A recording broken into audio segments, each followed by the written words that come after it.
Admiral Impeach's Iron Fist pasta sauce. The sauce that conquers continents. You ever eat a bowl of rigatoni and think, hey, this could use more global domination? Well, now you can, with Admiral Impeach's Iron Fist pasta sauce, made from real tomatoes grown in embargo zones and simmered down with top-secret military spices. One bite? Boom, you'll be planning invasions from your kitchen table. Features. Explosive flavor, detonates on your tongue like a 50-megaton meatball. Classified ingredients. Even the FDA ain't cleared to know what's in it. Battle-tested recipe. Perfected on submarines, backrooms, and meetings that never made the papers. Mikey the Hammer. I put this sauce on my steak once. The steak tapped out. Nick Palermo. I spilled a jar on my shirt and 3 guys declared me their capo. Lopez. Legally, I gotta say don't buy it. But unofficially, best damn sauce I ever used to bribe a judge. Special offer. Order 2 jars today and get a complimentary ceasefire breadsticks. They'll stop any argument in its tracks. Admiral Impeach's Iron Fist pasta sauce. This ain't Nonna's recipe, unless Nonna ran Black Ops.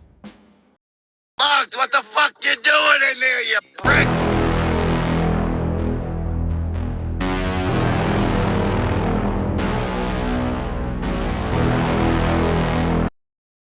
Tom Hanley, the last desert executioner, the Vegas Union enforcer who buried secrets in the sand.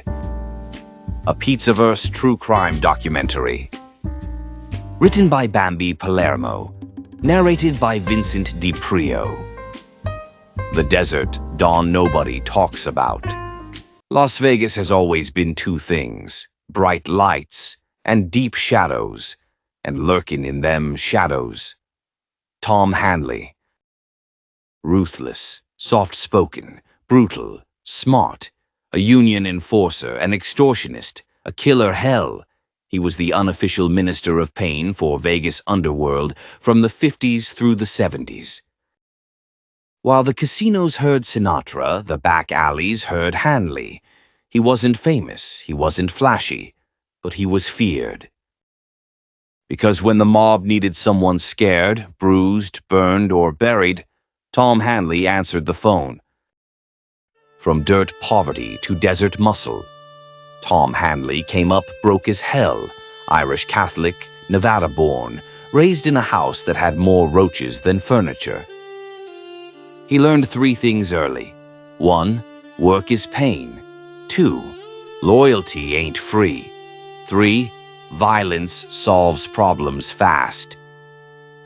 He bounced from petty theft to truck, driving to union muscle, the kind of guy who didn't need a resume, just a pair of fists and a reputation. Vegas called his name the second the mob realized he had the perfect combo. No conscience, no fear, no hesitation. By the early 1950s, Hanley and his wife Wendy, yeah, you heard me, his wife were the scariest duo in Nevada. A real Bonnie and Clyde, except Wendy didn't rob banks. She set fires, literally. The Hanley fire business, burn now, pay later. You want to talk about ingenuity? Tom Hanley didn't just collect for the mob, he ran a goddamn arson business. Insurance fraud, intimidation fires, union jobs that paid in flames. You run a business in Vegas, you agree to his protection plan, or whoops, the building catches fire. His wife Wendy was the torch specialist. They'd show up, smile, shake your hand, then burn your whole life down that night. This wasn't random chaos. This was organized destruction. Businesses burned, casinos burned, homes burned. And somehow, Tom always walked away clean. The union enforcer, fear on payroll. Vegas unions were run like mini-mobs, and Tom Hanley was their enforcer. Hotel workers, bartenders, stagehands, carpenters, laborers. If somebody didn't like the union, if somebody spoke out, if a politician got a bright idea about cleaning things up, Tom showed up with a smile and left people broken. He wasn't a hitman. He was a one-man government, his own laws, his own punishments, his own justice system. Murder as a recommendation letter. Hanley didn't just rough people up, he executed them, quiet, efficient, cold. Some died in house fires, some died in accidents, some vanished into the desert forever, and the bodies that were found, burned beyond recognition. That was Tom's signature. Fire wipes away mistakes. The FBI suspected him in multiple arsons, multiple union-related murders, multiple extortion schemes, multiple disappearances. But nobody snitched, nobody talked, nobody testified. Because Tom Hanley didn't threaten you, he didn't yell, he didn't wave a gun. He just gave you a look like, you already know what happens next. The murder of Sunshine Joe Conforte's lawyer. One of Hanley's most infamous hits was tied to the owner of the Mustang Ranch, Joe Conforte, the pimp king of Nevada. A lawyer crosses Conforte. Conforte hires Hanley. Next thing you know, the lawyer dies in an arson job that looks so professional, the fire marshal practically applauded. That was Tom Hanley. When he killed you, it looked like an accident until you saw the pattern. Then you realized nobody dies that coincidentally. The beginning of the end. The law finally started catching up. Too many fires.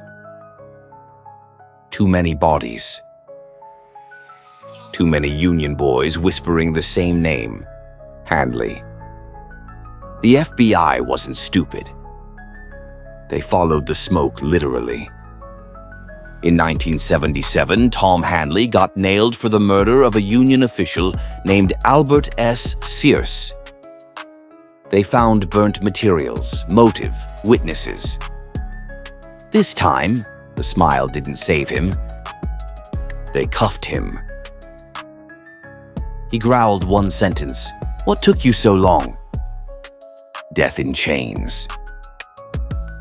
Tom Hanley died in 1979 while serving time, but not peacefully. He died angry, bitter, unrepentant. He never apologized, never confessed, never ratted. He went to the grave the same way he lived, with a smirk and an aura of unfinished business. His legacy? Vegas remembers him in whispers. Old-timers, union men, fire marshals, detectives, they talk about Tom Hanley like a ghost that still walks Fremont Street. A monster, a mastermind. A man who weaponized fire like it was a payroll tool. The desert doesn't forget. Tom Hanley wasn't a gangster, he was a force of nature. Cold as a grave, hot as a blowtorch. The kind of guy Vegas was built on, not the casinos, not the showgirls, the killers in the back rooms, making sure the money flowed the right direction. He didn't chase fame. He didn't want headlines. He wanted control. And he damn well got it. Word to the wise. Not all killers carry guns. Some carry matches. Some carry smiles. And some, like Tom Hanley, carry both. Smoke curls through the air. A single spotlight hits a black fedora resting on a grand piano. Then to a low hum, a bass line creeps in. They say music soothes the soul, but his music, it makes it confess.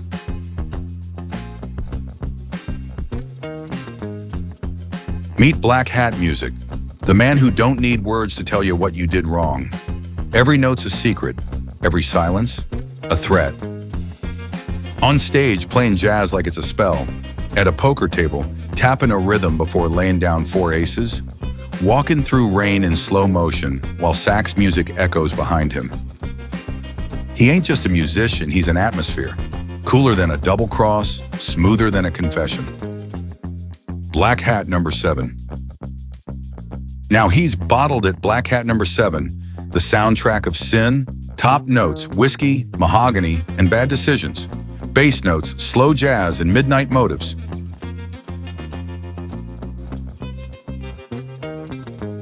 Every song's a story, every story's got a price. You can't fake that kind of cool, you either got it or you get out of his spotlight. Black Hat music where temptation meets treble.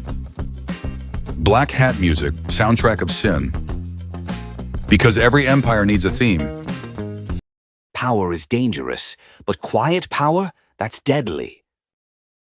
Watch the ones who don't brag. Watch the ones who don't yell. Those are the devils that survive the longest. There's a lot of cities in this country where crime writes the rules, but only one where the sand holds the secrets. Las Vegas, a place where fortunes flip in a heartbeat, where dreams burn brighter than the neon signs and disappear just as quick. But behind the casinos, behind the showgirls, behind the bright lights and the Rat Pack smiles, there was another Vegas. A Vegas built on fear, on intimidation, on bodies that never made it out of the desert. And in that shadow world, one man stood out like a match in a dynamite factory. Tom, goddamn, Hanley. They called him a union enforcer. They called him a firebug. They called him a killer. But the truth? Tom Hanley was the engine of Vegas violence. The guy who handled the dirty work so the bosses could sip champagne in their penthouses. He wasn't loud like Gotti. He wasn't flashy like Mickey Cohen. He wasn't a showman like Siegel. He was something worse. He was efficient, cold, precise. A man who made fear into a business model and fire into a trademark.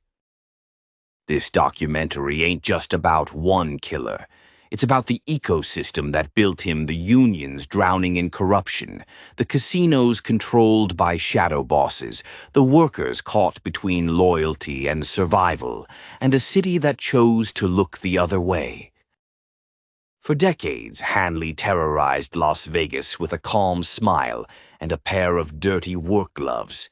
He broke bones, burned buildings, buried enemies, and walked away like he'd just fixed a plumbing issue.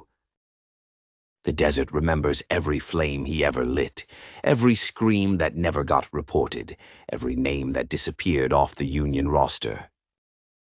This is the story of Tom Hanley, the last desert executioner. And trust me, babe, you ain't ready for this ride. In the end, the city he helped build forgot him. Vegas cleaned up, casinos changed hands, union bosses retired or got buried, politicians rewrote history, and the desert swallowed the bones like it always does. Tom Hanley died in chains unrepentant, unbroken, and still smirking like the devil knew something the rest of us didn't. No crowds at his funeral, no headlines mourning his name, just a cold prison bed and a file stamped closed. But see, power like Hanley's doesn't really disappear. It lingers in the stories old union guys whisper over beers, in the scorch marks on buildings long demolished, in the police files too embarrassing to admit were mishandled. It lingers in the desert wind, the same wind that carried away the smoke of the fires he set. And the truth is this: Vegas ain't built on luck. It's built on the backs of ghosts, men like Hanley who made sure the money moved, the unions obeyed, and the bosses slept soundly at night. You can bury a man, you can close a case, but you can't kill a legacy carved in violence. Hanley remains one of the darkest shadows in a city full of them, a reminder that behind every jackpot, every show, every casino empire, somebody paid in blood. This was the true story of Tom Hanley, the man who set fires in a city made of tinder. A life of brutality, a death without mercy, a legend forged in flame. This has been a Pizzaverse Studios true crime production. Written and researched by Bambi Palermo, directed and narrated by Vincent DiPrio, your favorite wise guy with a mic and a memory sharper than a switchblade. If you found truth in these shadows, if you felt the heat of Hanley's fires, then stick around. Subscribe to the channel. Hit the bell. Join the Pizzaverse. Become part of the family that brings these hidden histories back into the light. Because here, we don't just tell stories. We excavate secrets. We shine a spotlight on the monsters behind the curtain. And we do it with authenticity, grit, and a little bit of that Long Island attitude the world can't resist. This is Pizzaverse Studios. And all, remember, in this family, we don't rewrite history. We expose it. One ghost at a time. Thanks for watching.